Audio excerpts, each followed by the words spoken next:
importante também, tá? Vamos lá.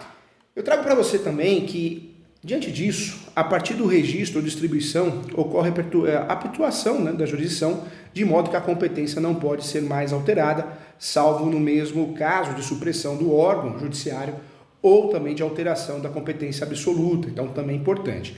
A competência, gente, a classificação, ela tem a sua classificação, e nós vamos trazer as duas classificações mais importantes dentro da doutrina, é a competência absoluta e relativa. Tá? São classificações que nos interessam muito a respeito de competência. Enquanto a primeira é fixada em razão do interesse público, que é a competência absoluta, não podendo ser alterada pela vontade das partes, sendo reconhecível de ofício pelo juiz a qualquer tempo, a segunda, que é a competência relativa, está relacionada a interesses privados e pode ser modificada pela vontade das partes. Dentro desse estudo, o que eu quero trazer para você? Competência absoluta, ela é fixada em razão da matéria, da pessoa ou função, também do interesse público.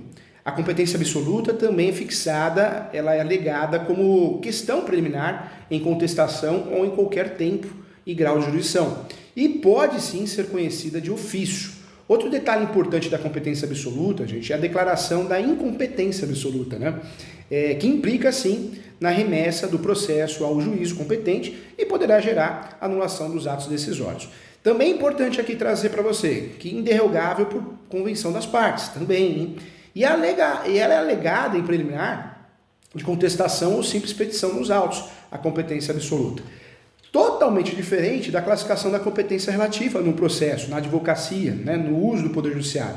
Porque a competência relativa ela é fixada com base no valor e no território. Valor da causa, 292, e o território.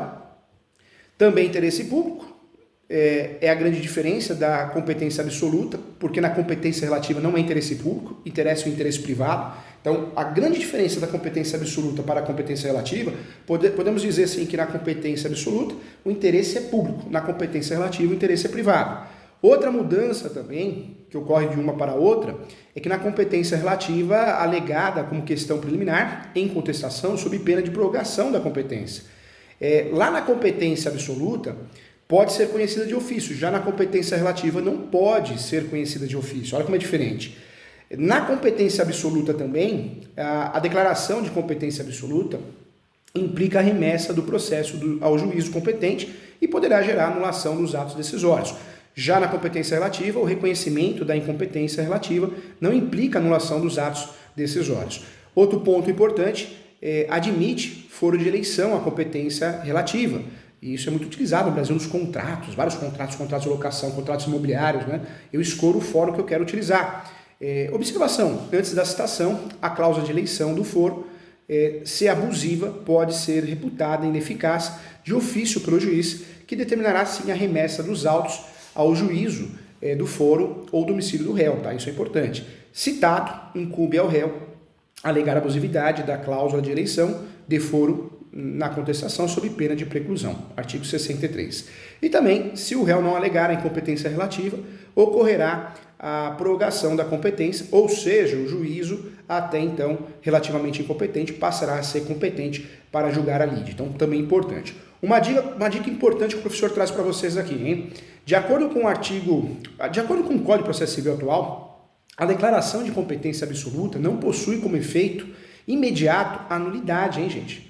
Não possui como efeito imediato a nulidade, não, hein? A nulidade, inclusive, dos atos decisórios. Então, um ponto importante que deve ser levado em consideração, hein? Não possui. Outro ponto também que eu quero trazer para você aqui, já que dependerá de decisão expressa do juízo competente, além disso, também a competência relativa quanto à absoluta devem ser alegadas em preliminar de contestação, ou seja, com um novo CPC. Com o novo CPC não há mais a figura da exceção de competência, tá bom? Então isso é importante também. Eu quero trazer para você também, permite-se ainda a classificação de competência em originária e derivada, também é uma classificação também importante que nos interessa também, interessa para o mundo jurídico, para o operador do direito. Quando a primeira está relacionada à competência para apreciação e julgamento da causa em primeira instância, geralmente atribuída aos juízes singulares, né, que são juiz profere decisões, sentença. Embora haja casos em que a competência originária é do tribunal, nós temos isso na advocacia, nós temos isso no processo civil. Como a grande hipótese, né, como na hipótese do julgamento da ação rescisória, que eu já começo em segundo grau, essa é uma realidade, a competência derivada, ela respeita a competência para o julgamento de recursos, normalmente atribuído aos tribunais. Então nós temos a competência originária e a competência derivada, é uma classificação importante.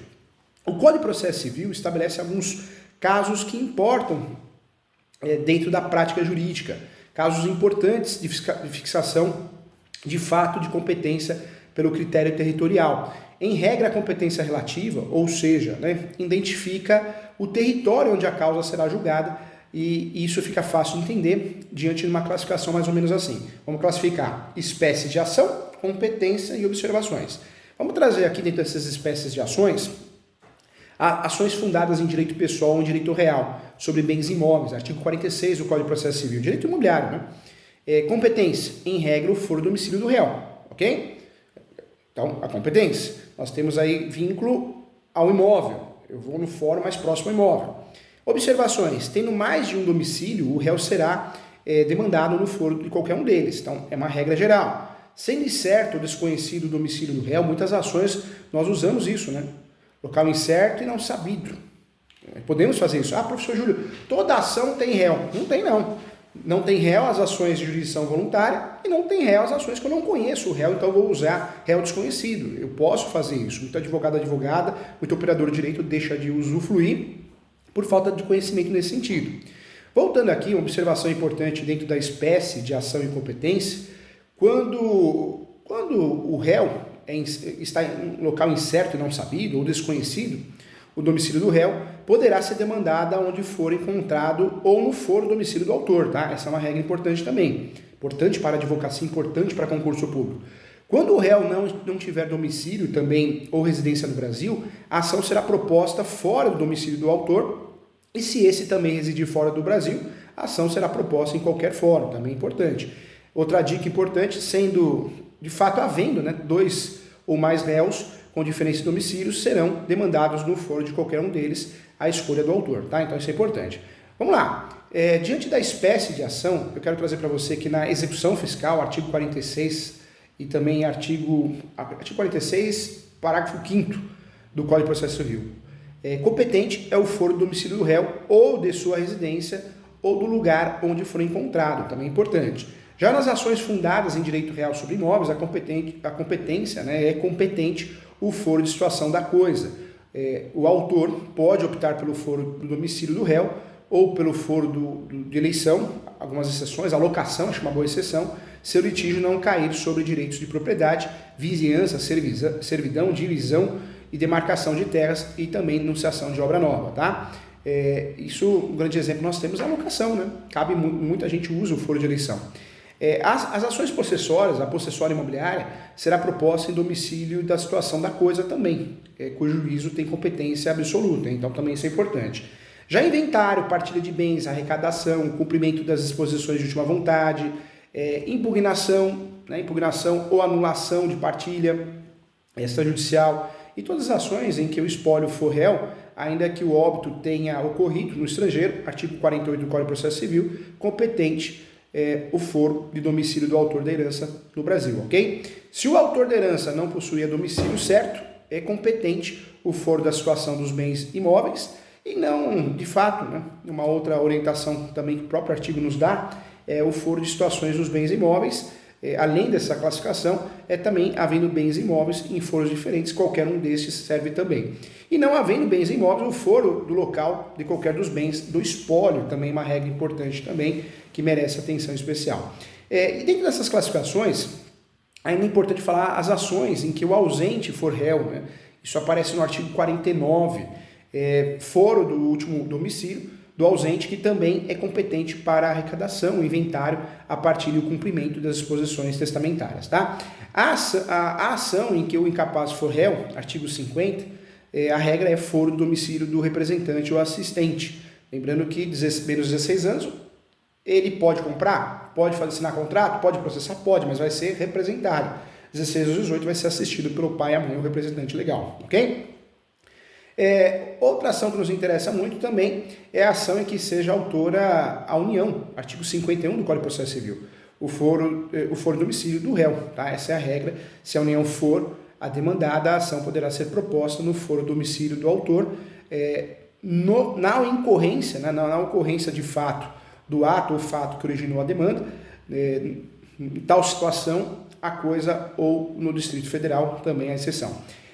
Ação que seja autor Estado ou Distrito Federal, foro também de domicílio do réu, também a regra, hein? Ação de divórcio, divórcio, dia a dia de direito de família, ação de divórcio, separação, anulação de casamento, reconhecimento de união estável, artigo 53, inciso 1º do Código atual, o foro do domicílio do guardião do filho incapaz, é a regra do jogo, é a regra de competência, também o foro do último domicílio do casal, caso não haja filhos, então onde residiu o casal, foro de domicílio também do réu, se nenhuma das partes residir no antigo domicílio do casal, também a regra, e o foro do domicílio da vítima de violência doméstica e familiar nos termos da Lei Maria da Penha, isso é importante também, tá? Então existe essa classificação no foro do domicílio da mulher, se existe violência doméstica. Em relação a outro tipo de ação também, eu queria falar aqui de competência das ações em que se pedem alimentos, artigo 53 do Código de Processo Civil também, é o foro do domicílio ou residência do alimentado, essa é a regra, porque ele é a parte mais frágil dessa relação. Em relação à ação em que for ré, pessoa jurídica, artigo 53, inciso 3º, sempre nós vamos guardar que é o foro do local onde está a sua sede. E aí a observação que eu trago para você, quando as obrigações que a pessoa jurídica contraiu, a ação pode ser proposta no foro onde se acha a agência ou sucursal, tá? Em relação à ação que for ré, a sociedade ou associação, sempre funcionário jurídica, eu trago para você o foro do local onde exerce suas atividades também, tá bom? Em relação à ação que verse sobre direito previsto no Estatuto do Idoso, o foro da residência do idoso. Mais uma classificação importante que nos interessa, na ação de reparação de dano, perdas e danos, ou em que for réu, o administrador ou gestor de negócios alheios, foro do lugar do ato ou do fato, tá? E na ação de reparação de dano sofrido em razão de delito ou acidente de veículo, inclusive aeronaves, artigo 53, inciso 5º, o foro do domicílio do autor ou do local do fato também. Então, essas são as regras importantes diante do nosso estudo de jurisdição e competência, ok? Legal, né? Esse assunto é muito importante. Agora eu trago para você aqui um estudo que merece uma atenção especial, que é a conexão e continência. Muitas dúvidas em relação a isso nos interessa muito para uma advocacia com qualidade, para que eu seja aprovado no concurso público, para que eu tenha de fato conhecimento sobre essa dinâmica, essa parte mais teórica. Eu não posso esquecer que nós temos dois termos importantes. Eu quero dizer para você que jurisdição, nós temos dentro da jurisdição a petição inicial, é o registro da ação. Eu dou entrada na ação, no Poder Judiciário, ocorre a distribuição. Eu dou entrada na petição inicial, né? Eu pego a petição inicial e protocolo no fórum. Esse nome é distribuição, hoje é digital. Mas há casos em que permite a modificação de competência, sim, e grandes hipóteses que permitem essa modificação de competência, não pode errar, é a conexão e continência, que objetivam, sim, principalmente evitar decisões judiciais conflitantes. Esse é o grande objetivo. De acordo com o artigo 55 do Código de Processo Civil, vamos reputar, sim, a conexão duas ou mais ações quando é comum o pedido ou a causa de pedido. Então, se eu tenho mais que duas ações ou mais, o mesmo pedido e a mesma causa de pedir, ocorreu a conexão. Tá? Então, o que vai ocorrer? Vai virar uma ação só. Incluindo, inclusive, a execução de título extrajudicial, hein, gente? E também a ação de conhecimento relativa ao mesmo ato jurídico também e as execuções, né? As execuções fundadas no título executivo. Então, tudo isso vira conexão. Os processos de ações em conexão devem ser reunidos para decisão conjunta, para gerar segurança jurídica, salvo se um deles já houver de fato ter sido sentenciado, tá? Então, isso é importante. De acordo, gente, anote isso que isso é importante, de acordo com o parágrafo 3º do artigo 55 do Código de Processo Civil, serão reunidos para o julgamento conjunto os processos que possam gerar risco de prolação de sentenças conflitantes ou contraditórias, casos decididos separadamente, mesmo sem conexão entre eles. E, por outro lado, existe a continência. Cuidado, hein? Conexão é uma coisa, continência é outra. Quando eu falo de continência, duas ações, né? Existem duas ações ou mais, e ocorre a continência quando houver identidade quanto às partes e à causa de pedir. mas o pedido de uma, por ser mais completo, mais amplo, abrange as demais. Então, vamos lá, um exemplo. Eu faço uma ação de alvará judicial. Meu cliente não tem irmãos, não tem herdeiros para dividir uma conta deixada pelo pai ou pela mãe, uma conta poupança, um FGTS. Eu faço uma ação de alvará judicial, pedindo que oficie todos os bancos. Depois eu faço uma outra ação de alvará judicial, porque ele descobriu que tinha uma outra conta em outro banco.